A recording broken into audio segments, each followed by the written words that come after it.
Hello, everyone, and welcome to the Parsons Technical Webinar Series. I'll be your host today, Jessica Bennett. We have with us today Matt Vetter and Kristen Brooks presenting on remediation achievements on the lower Genesee River. We'll go through a few housekeeping items first. We will be keeping all phone lines muted until the Q&A session at the end.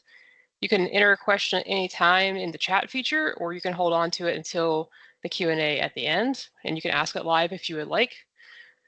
This webinar has been approved for 1 professional development hour or PDH credit. If you would like to receive a certificate for that PDH, there will be a link to the attendance form posted in the chat several times throughout the webinar. There will be 3 multiple choice questions you'll have to answer on there, and those will be posted in the chat as well in case you have any issues accessing the form during the webinar. And just please contact us if you have any issues getting to that form. We will also be posting this webinar recording in the next few weeks on our YouTube channel in case you miss any of the content or you'd like to go back and look at material to be able to answer those questions for the PDH credit. Next slide, please. So just a brief agenda, we'll introduce our 2 guest speakers, followed by a core value moment before we get into the main presentation, and then we'll wrap up at the end with Q&A. So a little bit about our 2 presenters today. First of all, Matt is a senior project manager and environmental geologist at Parsons with over 25 years experience. He specializes in investigations and remediation of inactive hazardous waste and Superfund sites, primarily in New York State. And he has a bachelor's in geology from Alfred University. Kristen Brooks is an environmental engineer who's been with Parsons for 7 years. She works primarily on remedial design, permitting, and stormwater management. She has a master's in environmental engineering from Virginia Tech and a bachelor's in biochemistry and geology from SUNY Buffalo. And with that, I will hand it off to Matt for the core value moment. Yeah, thanks, Jess. As the weather here is starting to get nicer in the Northeast, or at least we're hoping it starts to get nicer here in the Northeast. A lot of people are going out, getting on their boats, going out enjoying the water. In 2023, the U.S. Coast Guard reported 377 recreational boat drowning accidents. 80% of those victims were not wearing life jackets. So what's the best life jacket? It's the one that's being worn. The U.S. Coast Guard requires recreational vessels to have a life jacket for each person on board. And in New York, children under the age of 12 generally have to be wearing a life jacket if they're on a recreational vessel. Life jackets should be worn according to the manufacturer's instructions, should be in good condition and fit snugly to allow the wearer's chin and ears to be above the water. And something I wasn't aware of is that adults only need 7 to 12 pounds of buoyancy to stay afloat. So I think the message here is, in short, that life jackets really do save lives. All right, so just some objectives of this presentation here. Really trying to give folks on the call here kind of an overview of the entire project history and remedial process that was completed on the lower Genesee River. So we'll review some site history. We'll talk about the results of the investigations that were completed, how we used that information to develop our remedial alternatives, why we selected our preferred alternative. We're going to review some of the construction aspects of it, some of the permitting, some of the actual remedial construction activities, talk about the ongoing site monitoring, and then have some times for some questions and answers at the end. So the Genesee River is a 160-mile river that discharges into Lake Ontario in Rochester, New York. The project area itself here is a 4-mile stretch of the river, and that's between a series of waterfalls in downtown Rochester, kind of located in this area. And then out to the mouth of the river at Lake Ontario.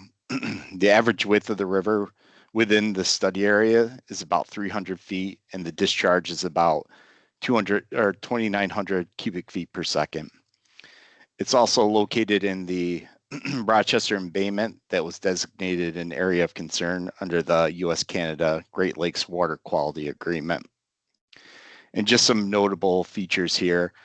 in the study area itself. There is an active shipping channel, and this is a turning point. So basically, this turning point is where freighters and barges that access the river kind of turn around before they exit the river. And then really want to point out the Kings Landing wastewater treatment plant down in this area. That was the main point source of contaminants into the river. So some site history: the adjacent the adjacent Kodak Eastman Business Park was the responsible party for contamination of the lower Genesee River. It was first constructed in 1891 and to support various operations in the production of camera film and other products.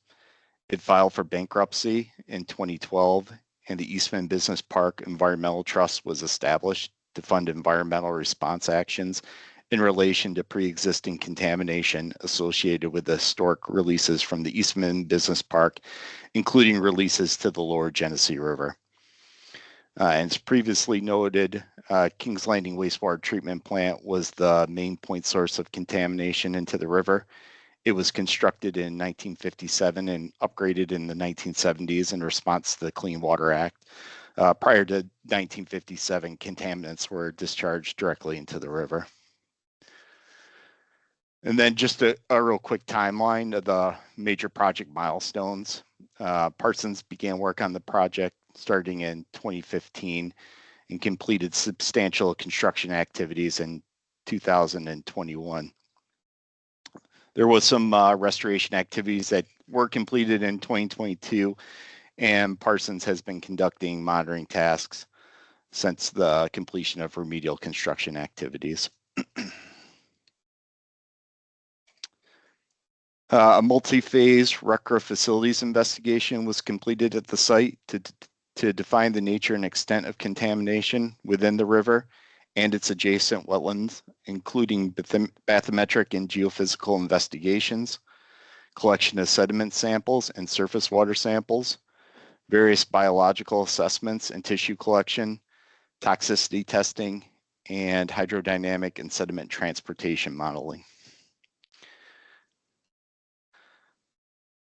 Key findings from the RFI were that there were multiple exceedances of the New York State DEC Class C sediment guidance values, but silver was the primary contaminant of concern, with other contaminants exceedances generally being co-located with silver exceedances. We completed a geochronology investigation to determine the age and sedimentation rate. It generally showed a superficial sediment layer enriched with cesium-137, which indicated deposition around the 1960s, and that overlaid a deeper layer of more contaminated sediments within the relatively unmixed depth profiles. We used the results of the sampling to develop a hydrodynamic and sediment transport model that showed that the sediment bed was relatively stable and that high flow events such as the 1972 Hurricane Agnes flooding event, which was a 100-year storm and the highest flow event recorded on the river after the completion of the upstream Mount Morris Dam, that event did not cause significant widespread scour of the lower Genesee River sediments. And then finally, toxicity testing was completed, and that resulted in no effects to benthics up to a concentration of 69 ppm for silver.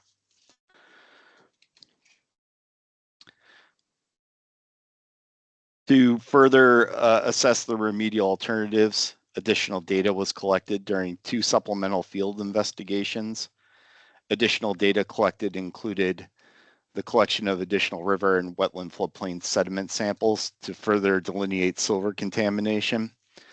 This investigation focused on depositional areas of the river with a higher potential for scour and where elevated silver concentrations were previously observed. We collected bulk samples for waste characterization and disposal assessments. Pore water samples were collected to assess the potential for silver to be biologically available in the pore water and to assist with conceptual cap construction requirements. Again, these samples were collected in areas where previously we observed the highest silver concentrations in river sediments. Pore water was generated by centrifuging the sediments and analyzing the water generated during that process. And the centrifuge sediment itself was also analyzed for silver to compare to the results of the pore water analysis. And all results from the pore water itself were non-detect for silver. Additional geotechnical data was collected and used to assess removal scenarios and to refine the hydrodynamic and transport model. We installed transducers at several stations along the 4-mile stretch of the study area to measure water elevations, which were used to assess seasonal fluctuations and short-term fluctuations of the river during weather events. And then we also completed an ice impact study, which we'll talk about in a little bit more detail. So one of the unique aspects of this project was the completion of an ice study to better understand how ice buildup and breakup would impact the remedies that were being considered. Particularly, we were concerned how both ice scour and the potential for ice to freeze into the top layers of cap material and then pull that cap material away during ice breakup could impact caps, especially those installed in shallow water areas. So we engaged an ice expert to conduct a study to assess ice jams on the river. He reviewed historical records and then also spoke to local river observers and conducted an inspection of the lower Genesee. Based on his reviews, we came to the following.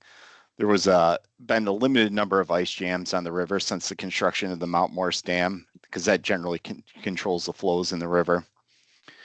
The river width versus the flow is also a factor in limiting ice jams. Additionally, other features such as the river sinuosity, multiple upstream bridges and upstream waterfalls really break up the ice as it passes through those areas. And as it goes over those waterfalls, it's essentially getting pulverized. Local marinas also note long-term, year-to-year survival of their dock systems. There's very little evidence of any ice scarring on trees along the riverbanks themselves. He also developed an ice jam model, and that using that along with our hydrodynamic and meteorological data, concluded that a 4-inch size stone would be protective of ice scour as part of our remedy. So some items considered when we began to conceptualize our remedial alternatives. Most of the river impacted sediments are buried, so the remedy focused on limiting exposure to aquatic receptors by addressing areas of high concentration and higher potential for scour and erosion. We did assess other contaminants, but most were either not attributable to Kodak, with the exception of cadmium and zinc. These metals were not as widespread as silver, but did have a similar distribution pattern, in that we found them really in those depositional areas of the river. We evaluated several different guidance values and cleanup objectives during our evaluations, including the development of site-specific action levels. We focused on scour potential as a driver for defining remedial boundaries. The hydrodynamic and transport models show that the riverbed is generally stable under high flow conditions. However, there is that potential for some surface sediments to be moved during high flow events. So we keyed into the areas where we have high silver concentrations within those primary scour areas. And then finally, we just alternatives for the river sediments themselves and the wetland floodplains were developed separately. Based on those considerations, we developed the remedial action objectives for the site to prevent exposure of silver impacted sediments to passive recreational users, prevent impacts to surface water from the resuspension of fine sediments into the water column where human and ecological receptors could potentially be exposed, and to prevent ecological receptors from being directly exposed to silver concentrations in sediments that could potentially have toxic effects. The New York State DEC freshwater sediment guidance in the Part 375 protection of ecological resources soil cleanup objectives for silver which are 2.2 and 2 ppm respectively. Those were used as an initial screening of the sediments in both the river and the wetland floodplains. These numbers were used to evaluate a predisposal condition, with nearly the entire study area exceeding those thresholds. Other lines of evidence were evaluated to bound and focus remedial areas within the top 2 feet of sediments, which is where we were concerned about bioavailability and the potential for scour. The human health risk assessment concluded that there was no risk to passive recreational user exposure to silver, and that took into account a 1500 ppm passive recreational user application. So it really allowed us to focus exclusively on ecological thresholds. Surface weighted average concentrations and breakpoint concentrations were evaluated for both the river and the wetland sediments. For the breakpoint evaluation, all silver was plotted to identify this knee of the curve, where we generally have that breakpoint between lower and higher silver concentrations. For wetland sediments, the breakpoint concentration was 30 ppm for silver, and for the river sediments itself, it was 100 ppm. And we assessed that the breakpoint concentrations were more conservative than the SWACs, thus they were selected for further evaluation. We ended up reconciling the difference between the 30 ppm and 100 ppm breakpoint concentrations by looking at the results of the toxicity testing that was completed. Results showed that silver concentrations of 69 ppm per silver resulted in no effects to benthics, and the 70 ppm action level was tied to that threshold. And the 70 ppm action level was also supported by the Fish and Wildlife Resource Impact Analysis application of site-specific toxicity data.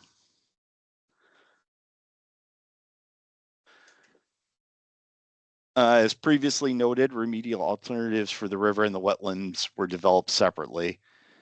For the river alternatives, 6 alternatives were evaluated. They range from R1, which is a no-action baseline alternative, to R6 that addresses the entire river. R2 was an evaluation of monitored natural recovery. There is evidence of ongoing natural recovery in both the river and the wetland floodplains. Generally, the higher concentrations of silver are buried in deeper sediments and are biologically unavailable.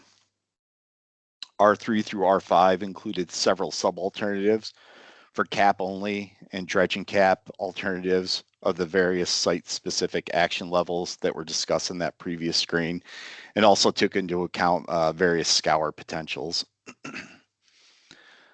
R6 included the installation of a thin layer cap over the entire river and a full dredge and isolation cap of all exceedances of the sediment guidance value of 2.2 ppm for silver.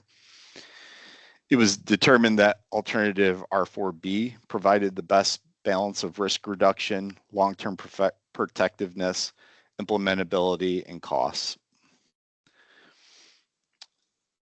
The preferred alternative for the river includes remediation in 2 river areas here. One area here shown on the left is adjacent to the Kings Landing wastewater treatment plant. And the other area here on the right is adjacent to one of the wetlands, Wetland D. And then just as a note here, the remedial areas for the wetlands are also shown on this figure. We'll talk about those in a little bit here. As previously noted, remedial alternative R4B was selected here for the river alternatives.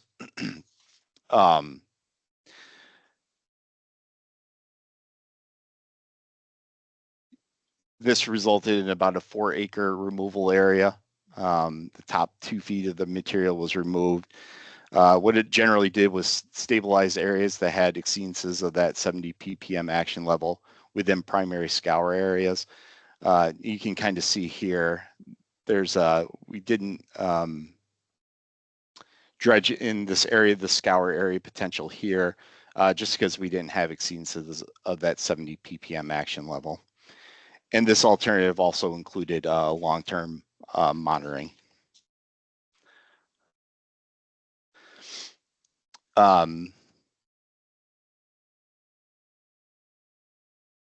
For the wetlands, we evaluated 5 alternatives, again, starting with the baseline no action alternative through a full removal alternative. W2 contained 2 monitor natural recovery sub-alternatives, MNR in all the wetlands and MNR and just in wetland C, where that was the only place where we had exceedances of the 70 ppm action level in the top 2 feet. Alternatives W3 focused on the removal and backfill exceedances of the 70 ppm action level in the top 2 feet of wetland C. W4 subalternatives considered removal and backfill of sediments exceeding the 30 ppm breakpoint action level in the top 1 foot and the top 2 foot. W3 did not differentiate between the top 1 foot and top 2 foot because it didn't change anything in the remedial footprint. The W5 alternative focused on removal and backfill of all exceedances and the sediment guidance value of 2.2 ppm in the top 2 feet and a full excavation and backfill of all the exceedances of the 2.2, 2.2 sediment guidance value. Again, it was determined that alternative W3 provided that best balance of risk reduction, long-term protectiveness, implementability, and costs. W3 is our preferred remedial alternative that addresses sediments that exceed that 70 ppm action level in the top 2 feet of all the sediments in wetland C. Again, wetland C is the only area where we had those exceedances in the top 2 feet. The 2 areas shown here encompass about a 2-acre removal area. Once removals were done and backfills complete, the area was restored with native vegetation plantings to enhance the area and reestablish the habitat community. And similar to the river, this alternative also includes long-term monitoring of the remedy, and we'll talk about that monitoring here a little bit later. So why were these the preferred alternatives? These alternatives were recommended because they minimize the potential for resuspension and redistribution of sediments that could be a source of future exposure. It helped with the ongoing natural recovery by removing those higher concentrations of superficial sediments that could be transported through resuspension to other areas of the river system. With the installation of the isolation cap, it results in no changes to the elevation of the river bottom or its flow patterns. And by focusing on those isolated areas, we minimize disruption to public areas such as that Turning Point Basin Trail and the majority of the river to boating traffic. And then finally, the remedy used readily available equipment and standard construction methods. And Kristen's going to kind of go through some of the permitting here and then the construction methods that were used out there on the river. Thanks, Matt. So I'm primarily going to talk about the remedial construction at the site, but I'll start out by talking about the permitting process for the Lower Genesee River. The first steps of the permitting process in general for any remediation project is to determine what permits may be required, to consider where the work is going to occur, what the required activities will be for the work, and whether these activities are regulated and by what agencies. For the Lower Genesee River, there was work performed within the river channel, within the coastal zone of Lake Ontario, within wetlands and floodplains adjacent to the channel, and activities included dredging, placement of fill, tree removal, and ground disturbance. There were several federal stakeholders involved in this project. Permits within the U.S. Army Corps of Engineers included Nationwide Permit 38 under Sections 401 and 404 of the Clean Water Act and Section 10 of the Rivers and Harbors Act. Nationwide Permit 38 allows for the cleanup of hazardous and toxic waste when that cleanup is sponsored by a government agency with legal or regulatory authority. Nationwide permits are used to allow the Army Corps to issue general permits to authorize activities that have minimal adverse environmental impacts. The Section 408 program is used by the Army Corps to allow another party to alter an Army Corps civil works project. So because a portion of the lower Genesee River includes that navigational channel that's maintained by the Army Corps, approval under Section 408 was required for this project. For the U.S. Fish and Wildlife Service, a Section 7 consultation was required, which is used to determine whether the project area contains threatened or endangered species or critical habitats. For the National Oceanic and Atmospheric Administration and its National Marine Fisheries Service Division, a Section 7 consultation specific to marine fisheries falling under NOAA's jurisdiction might be required in certain areas of the lower Genesee River. However, for this particular site, it was not required since the project site is outside of NOAA's jurisdictional areas. There were also several state stakeholders involved in the project. We worked with the Department of Environmental Conservation region that is local to the project, which was Region 8, to permit the project, which ultimately resulted in being issued a Section 401 water quality certification, which falls under the Clean Water Act and verifies compliance with state water quality requirements. We later completed a permit modification to incorporate wetland enhancements. I'll discuss that a little bit more in depth later on in this presentation. For the Department of State, we completed a coastal consistency review, which ensures protection of natural assets in the New York State coastal areas and designated inland waterways in compliance with the Federal Coastal Zone Management Act. The Department of State issued a concurrence for the project occurring under Nationwide Permit 38. This review also required that the work conforms to the local waterfront revitalization program, which was developed by the city of Rochester and provided to the Department of State for their review. The Office of General Services has jurisdiction over state-owned lands located underwater, so the Genesee riverbed. They also have jurisdiction over docks, moorings, and platforms. Because no permanent structures were installed, the Office of General Services indicated a no jurisdiction determination for this project. The New York State Historic Preservation Office reviewed compliance with Section 106 of the Federal National Historic Preservation Act. We completed a Phase 1A archaeological survey for the Preservation Office, who issued a no adverse effect on historic properties determination. Finally, we had several local stakeholders involved in the project. We provided information on the project to Monroe County and the city of Rochester to determine permitting requirements. Monroe County did not require permitting.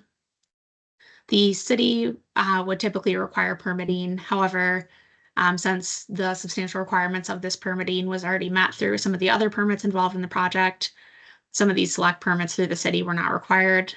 The city did require zoning and ordinance authorizations, including a building permit for components of the staging area, such as fences, and a traffic closure permit for accessing public roadways with construction equipment. Multiple access areas were evaluated for equipment mobilization and demobilization. The main staging area and dock were located at Kings Landing Wastewater Treatment Plant on the upstream end of the site. Shumway Marina access areas were used to launch floating equipment like sectional barges and tugs into the channel. The general project layout is shown on this slide, including 2 dredging and capping areas located within the river, the dredging and backfill areas at Wetland C, and the staging area at Kings Landing Wastewater Treatment Plant. This slide also shows travel distances between the different work areas, so almost 2 miles total between the staging area and Wetland C. The staging area at Kings Landing Wastewater Treatment Plant had about 2 acres of available space. There was limited tree cutting and grading required along the shoreline in order to access the river. A temporary dock was constructed at the north end of the staging area, which was used to offload barges containing dredged sediment and onload barges with clean cap and backfill materials.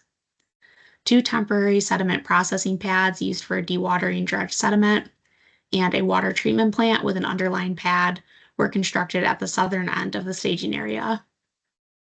A haul route was established through the Kings Landing property, with access roads constructed from the dock to the sediment processing pads and on the truck loading side of the processing pads. A parking lot owned by Kodak served as a truck staging area.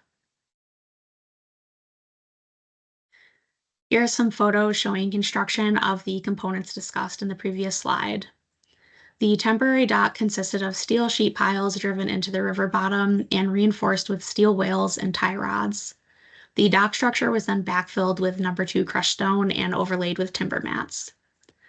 The temporary water treatment system was used to pre-treat construction water produced during sediment dredging and processing, and included, in order, an influent settling tank, polymer and ferric chloride injection, a solid settling tank, bag filters, granular activated carbon tanks, a set of additional bag filters, and effluent storage tanks.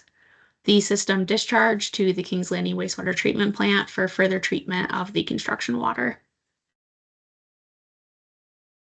Dredging was conducted within the river to a goal depth of 28 inches and within wetland sea to a goal depth of 26 inches. Both areas had a 6-inch overdredge allowance, which is used to ensure that the full required depth is dredged, while also minimizing the amount of extra material that is dredged and then has to be treated and disposed of. Access dredging was required to reach some of the removal areas within wetland sea. These access channels were incorporated into a request for habitat enhancements under a Natural Resources Trustee Council resolution, which consisted of not backfilling the access channels to the original grade. This resulted in areas of greater water depth and varied habitat within wetland sea. This was a modification of the approved remedial design, so a modification to the New York State DEC Section 401 water quality certification was required for these changes. Seasonal fish spawning restrictions were observed, which limited the times of year that work could be conducted within the river and within wetland sea. And turbidity controls and monitoring were employed during all dredging activities. Here are some photos showing the river dredging work. The dredging process involved excavating contaminated sediment with a barge-mounted long-reach excavator and placing the material into barges. An environmental dredge bucket was used that maintained enclosure of the contaminated sediment as it was raised through the water column, which minimizes spillage and the generation of turbidity. Loaded barges were then pushed to the temporary dock at the staging area for offloading. One component that needed to be considered during construction was the water level in Lake Ontario, which strongly influences the water levels of the lower Genesee River. The typical summer water elevation is about 247 feet above mean sea level, or about 1 foot above the typical ground level within wetland sea. The average water elevation during construction was only about 254.4 feet, so the access channels within wetland sea needed to be dredged even deeper than was anticipated in order to provide adequate draft for the barges. Access channels within wetland sea were dredged to a target elevation of 241 feet, while non-access areas outside of where the barges would need to operate were dredged to a target elevation of 244 feet. Now, this slide shows some photos showing the dredging work being performed within wetland sea. Dredging was sequenced to minimize the amount of water included within the dredged sediment. This included first dredging the shallower sediments before going to the full removal depth. This minimized the amount of construction water management and treatment that was required. That bottom right photo there shows a cement boat going to the cement plant that is located across the river from wetland sea. So just showing some of the other traffic and work going on within the river during this dredging work. Sediment dewatering and processing was performed at the staging area and consisted of solidification with Portland cement mixed into the sediment with a long reach excavator.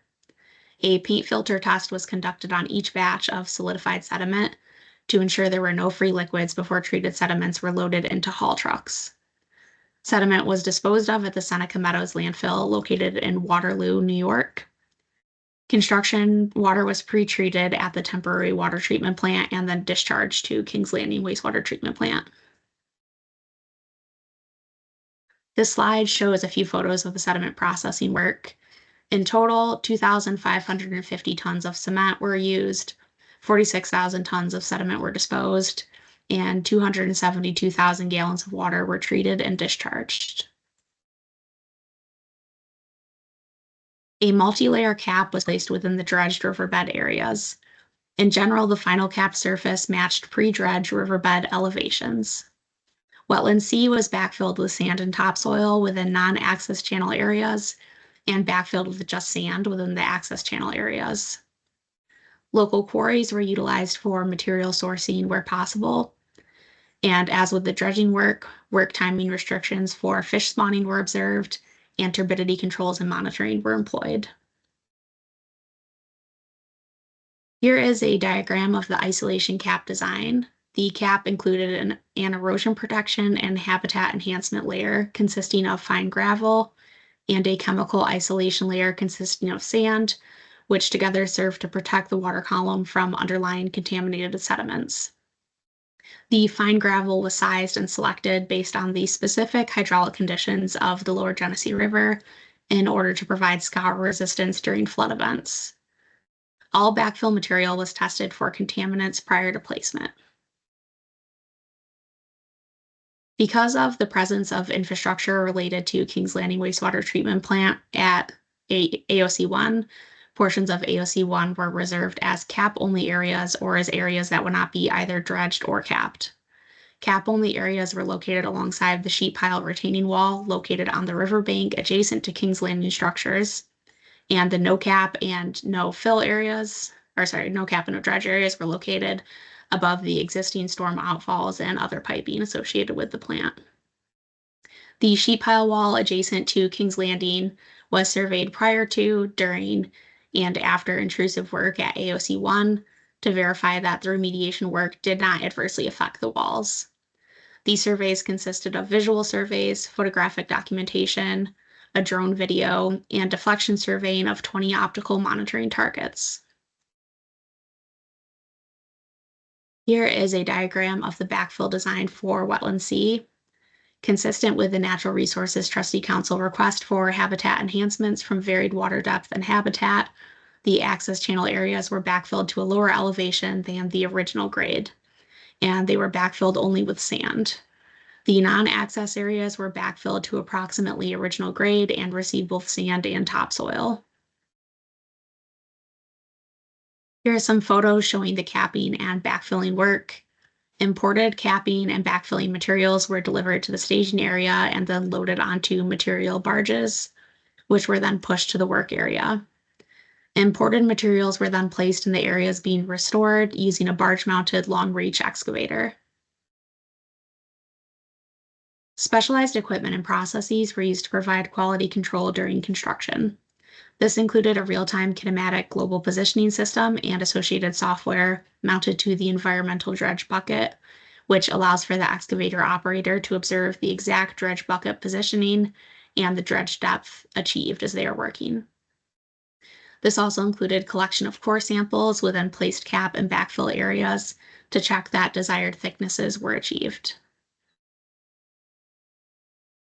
Surveying was also used to ensure that required dredging and cap and backfill placement thicknesses were achieved. Methodologies included bathymetric surveys using single and/or multi-beam sonar mounted on either a traditional survey boat or a remote-controlled echo boat for locations that were too shallow for the traditional boat.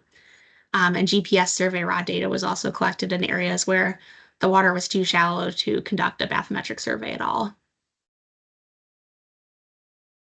Turbidity was controlled by enclosing active work areas with turbidity curtains that were then extended or moved as work progressed. Turbidity was monitored upstream and downstream of all individual work areas during active work using turbidity sensors attached to floating buoys. Alert and action levels were based on differences between upstream and downstream turbidity values and were not exceeded during the work. Within Wetland C, the access channel areas were planted with submergent plant species, which are aquatic plants that grow entirely underwater. The non-access channel areas were restored with emergent plantings, which are plant species that may have their basal portions located below the water surface, but that also extend above the water surface. The emergent planting zones also received a seed mix. In total, over 12,000 plants comprising 20 different species and a seed mix comprised of 18 species were used to restore wetland sea. And here's some photos of that work being performed. And here are some photos showing restoration work within the river adjacent to wetlands and the riverbank. Cap and backfill materials were placed in these areas at an elevation so that there were not large drops in elevation between the riverbanks and riverbed. The staging area was also restored to pre-existing conditions. This involved removal of the temporary dock and all processing and treatment pads, regrading and placing topsoil over the staging area, and seeding the staging area. And I'll pass this back over to Matt, who's going to talk some more about the ongoing monitoring at the site. Yeah, thanks, Kristen. So again, the majority of the dredging and capping activities were completed in 2021 with some additional restoration activities completed in Wetland Sea in 2022. We just completed our third year of site monitoring, and all indications are that the remedy remains in place and is effective. This also included monitoring after a significant ice scouring event in the winter of 2022-2023. Annual monitoring activities include bathymetric survey of the isolation cap for comparison to the post-remedy baseline bathymetric survey, and monitoring of wetland sea to achieve improvements to the vegetation and the function of the wetland. The objective of the isolation cap system monitoring for AOC 1 and AOC 2 are to, one, determine whether the physical integrity of the cover system has been maintained, and then two, to determine whether there's a need for any additional protective measures. These objectives are achieved by using the bathymetric survey results to determine whether there has been a significant decrease in isolation cover material elevation since the isolation cover system was installed and between monitoring events. A significant decrease in isolation cover elevation is defined as a loss of greater than 6 inches of elevation over a contiguous 10,000 square foot area, or 20% of an individual area, whichever is less. And the graphic here just presents the average cover effective thickness for AOC1 and AOC2 for the 2022 baseline survey, and then the 2023 and 2024 compliance surveys. As noted before, the isolation cover system consists of a minimum of 12 inches of clean sand overlain by a minimum of 12 inches of fine gravel. That was installed in both AOC1 and AOC2. All areas exceed the minimum design thickness of 24 inches at the time of remedy completion in all subsequent years of monitoring. In the dredge and cap areas of AOC1 and AOC2, the average effective thickness has generally increased year over year since the remedies been completed, which likely indicates that deposition is occurring in those areas. In the cap only areas of AOC1, we're actually seeing a decrease in that average thickness year over year. That's likely due to cover settlement and consolidation of the cap that's occurring, and probably will continue to occur just because it doesn't have that sand to kind of cushion some of the gravels there.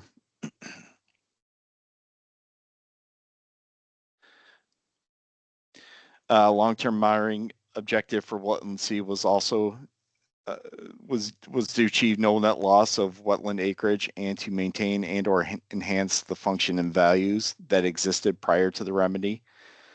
To evaluate compliance with the objective, we evaluated indicators of wetland hydrology and soils. We evaluated wetland vegetation and evaluated the wildlife usage. To document the development of wetland hydrology and hydric soils, 3 U.S. Army Corps of Engineer wetland determination plots were sited throughout the emergent wetland. At each plot, a soil core was extracted from at least 0 to 18 inches in depth. Color and textures of the samples were described, and then the samples were evaluated for characteristics of redox conditions.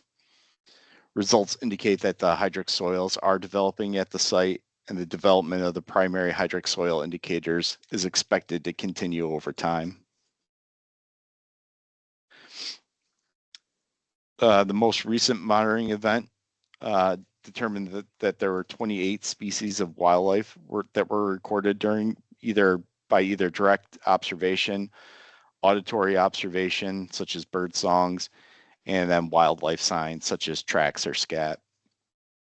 Several native species of game and non-game fish were observed in the shallow water areas, and a variety of native macroinvertebrates representing filter feeders, pollinators, and predators were also observed in Wetland Sea. Shallow water areas were observed as providing hunting and feeding opportunities for wading birds, and then areas with sparse vegetation and open mudflats were being used as hunting grounds for shorebirds. The presence of terrestrial mammal species within Wetland Sea demonstrates that the area is providing services to surrounding wildlife, including shelter, access to fresh water, and feeding opportunities. Monitoring was conducted at a total of 25 randomly placed stations during the first year assessment in 2022. Each monitoring station, the species were identified to the lowest possible taxonomic level. The percent cover of each species was estimated, and the overall percent cover of plants was estimated. You can see here in the table that we're having pretty good success in plant covers in Wetland Sea South. Wetland Sea North has been more of a challenge. We had some significant mortality after the initial plantings, but no improvements during the last monitoring period. And despite some of the vegetation establishment challenges, and as noted previously, we are seeing a high function of these areas as hunting grounds for shorebirds and terrestrial mammals. In 2023, the project was awarded the National Notable Achievement Award from the US EPA Office of Land and Emergency Management. And in 2024, EPA removed the Rochester embayment from its list of Great Lakes areas of concerns, in part from work completed by this project. And then just finally, I'd like to acknowledge the contributions of Lisa Gordon, who is our New York State DEC project manager. And I also wanted to acknowledge the significant contributions from Tom Drachenberg, Amy Ruda, Jim Malloy, Laura Brussel, all from Parsons, Ed Glaza and Bill Long, who are recently retired from Parsons, and a couple of our other partners on this, Mike Grondinelli from Ramble and Tim Toohey from Limnotech. And with that, I think we'll take questions. Thank you, Matt and Kirsten. That was a great presentation on how a really impacted river and wetland system can be restored back to a really healthy ecosystem. If there's any questions, you can either raise your hand and you can ask your question live, or you can enter your question into the chat if you have not already done so. So it looks like we've got a question from Kyle Metz. I believe Houston has had 3 or 4 100-year storms in the last 15-ish years. Do you foresee potential modification requirements for climate resiliency, and what might those modifications look like? Yeah, I think I can take this one. So we did do, and I didn't talk about it in here, but we did do a climate resiliency study looking at certain things, like if they eliminated the upstream Mount Morris Dam that we talked about that kind of controls flows through that river. So we looked at like potentially if that ever happened, how increase in flows would affect the existing remedy. We used the hydrodynamic and transport model to kind of model what size gravel we would need as part of the design to make sure that was stable under some of those higher flow conditions. So it was assessed as part of the design, but we really just didn't talk about it here.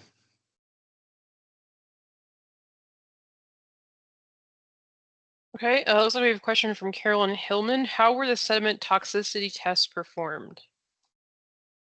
So first we looked at our existing silver data throughout the river. So we did a preliminary investigation of the sediments themselves.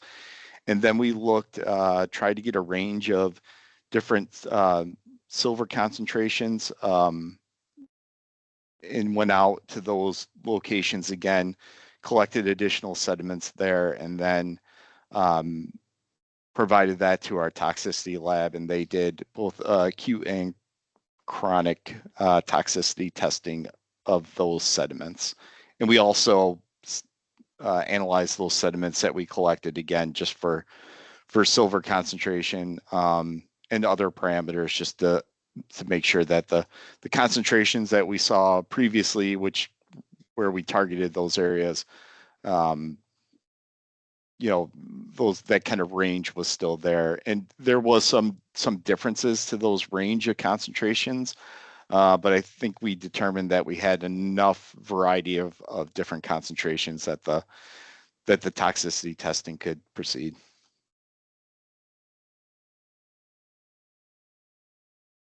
So we got a question from Buffy Quinn. If the Phase 1A archaeological survey had indicated that there may be archaeological resources impacted by the work, what would the next steps have been? So I could take this one. So the phase one archaeological survey is a non-intrusive review. So looking at if there's a likelihood of archaeological resources at a given site. If that initial kind of desktop review indicates there might be something there, then you would then go on to do a more intrusive look at the site. So a reconnaissance survey with probably some test pits and other work. If that then indicated that there is potential resources at the site, there'd be some additional on-site work as part of a phase two, and then eventually there would maybe be a phase three survey, which is basically documenting all of the archaeological data present at the site before the work takes place within the site. Okay, thanks. Let's see. Got a live question.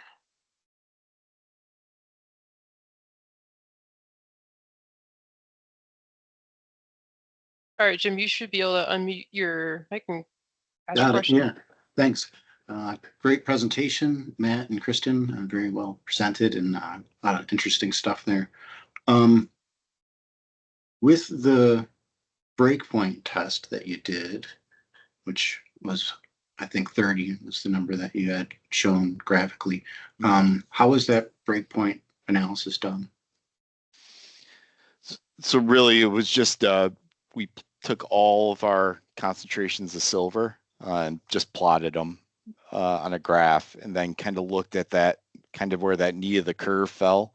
Yeah. That differentiated those high points and the higher concentrations versus the lower concentrations, and then drew our line there. And it was 30, I think, if I'm remembering right, it was 30 for the wetland floodplains and maybe 100 for the river sediments. I may have got that backwards. We can try to go back to that quick here. Yeah, no, that's probably how I would have done it as well. There's a lot of statistical analyses to like really define the breakpoint, but it's really kind of a rabbit hole sometimes when you have a graph like this that's pretty clear where the breakpoint is. You don't need to spend a lot of time trying to figure it out, you know? Yeah. So graphical is pretty easy in a case like this. Yeah, and this was again just as kind of an initial screening, or one of our initial attempts at kind of screening out the data here. And then, like I said, we also did some SWAC evaluations here and found that these breakpoint concentrations were more conservative. So we carried these forward as opposed to continuing on with evaluating SWACs. Great. Thanks. Looks like that's all the questions we have. If anyone else has a question, you can certainly feel free to reach out to Matt or Kristen directly. Their contact information is on that final Get slide. back there.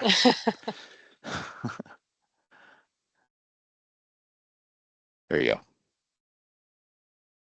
And if we go to the next slide, our next webinar will be on June 11th on destruction of PFAS using catalyzed chemical oxidation, presented by Christy Deller and David Patch at the same time, 12:30 to 1:30 p.m. Eastern. Link to the form for pH credit has been posted a few times in the chat throughout the webinar. If you have any issues downloading that form, please send us an email and we'll get that to you. And if you miss any of the questions that were on that form, we'll be recording this webinar posted on our YouTube channel in the next few days. Thank you to everyone who joined us for today's webinar, and we hope to see you again in June.